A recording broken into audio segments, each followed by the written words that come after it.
ఆంధ్రప్రదేశ్లో 2 బైపాస్లకు సంబంధించినటువంటిది పనులు చాలా తెలివిగా చేశారు కాంట్రాక్టర్లు.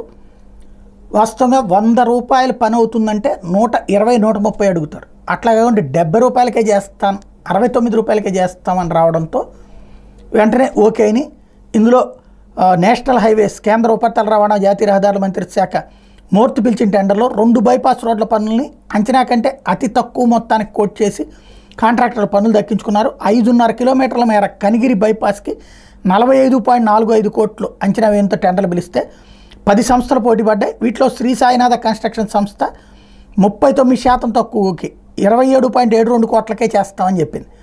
2.5 కిలోమీటర్ల మేర రేపల్లె బైపాస్ రోడ్డు పనులకి 19.36 కోట్ల అంచనా వ్యయంతో టెండర్ పిలిస్తే 9 సంస్థలు బిడ్లు వేసాయి. అందులో యూబీఎస్ ఇన్ఫ్రా ప్రాజెక్ట్ సంస్థ అంచనా కంటే 31% తక్కువకే కోట్ చేసింది. 13.5 కోట్ల రూపాయలకే పనిచేస్తామంటూ టెండర్ దక్కించుకుంది. 2 బైపాసులు రాబోతున్నాయి. ఇందులో కాంట్రాక్టర్ సంగతిని పక్కన పెడితే 2 బైపాసులు రాబోతున్నాయి మనకి.